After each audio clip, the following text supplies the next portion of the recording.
अहिल्यानगर जिल्ह्याच्या नेवासा तालुक्यातील चांदा या गावात यासीन इब्राहिम शेख वय 39 हे अनेक वर्षापासून राहतात. त्यांचा ड्रायव्हरकीचा व्यवसाय आहे. त्यांची स्वतःची टाटा जीप कंपनीची गाडी असून चांदा गावात यासीन शेख स्वतःचा दुमजली घरात राहतात. त्यांच्या कुटुंबात वडील इब्राहिम, आई लैला, पत्नी दिलशाद आणि 2 मुले, 1 मुलगी असे सदस्य आहेत. यासीन शेख आणि त्याचे कुटुंबीय खालच्या मजल्यावर राहतात. तर यासीनचा चुलत भाऊ शाहिद राज मोहम्मद शेख, त्याची पत्नी मुस्कान, वडील राज मोहम्मद शेख, आई शाहीन शेख हे सर्वजण त्या इमारतीच्या वरच्या मजल्यावर राहतात. डिसेंबर 2025 या महिन्यात यासीनचा चुलत भाऊ शाहिद शेख याचे अक्षय बाळू जाधव याच्याकडे शेळ्या विक्री व्यवहाराचे 25,000 रुपये उधार राहिले होते. म्हणून शाहिद हा पैसे मागण्यासाठी चांदा ते घोडगाव मधल्या रस्त्याकडेला असलेल्या अक्षय जाधवच्या घरी गेला होता. त्या ठिकाणी शाहिदने अक्षय जाधवकडे उधार असलेल्या 25,000 रुपयाची मागणी केली. त्या कारणावरून शाहिद आणि अक्षय यांच्यामध्ये वाद झाला होता. त्यावेळी अक्षयने शाहिदला मारहाण करून जीवे मारण्याची धमकी दिली होती. त्यानंतर काही जणांनी मध्यस्थी करून त्यांच्यातील वाद तात्पुरता मिटवला होता. त्यामुळे शाहिदने अक्षय जाधव विरुद्ध पोलीस स्टेशनमध्ये तक्रार दिली नसल्यामुळे काही दिवसांपुरते हे वातावरण गार झाले होते. मात्र त्यांची धग मात्र कायमच होती.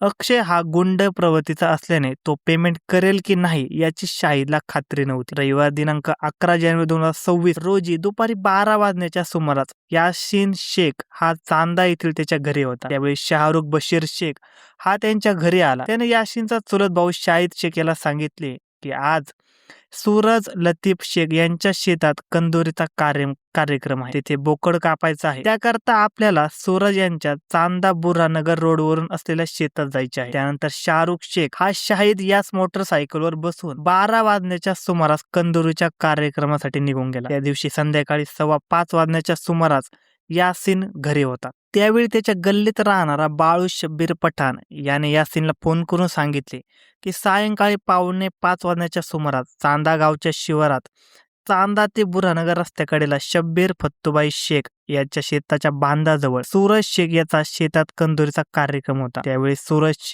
सूरज शेख, अक्षय जाधव, शहीद शेख यांच्यात भांडणे झाली.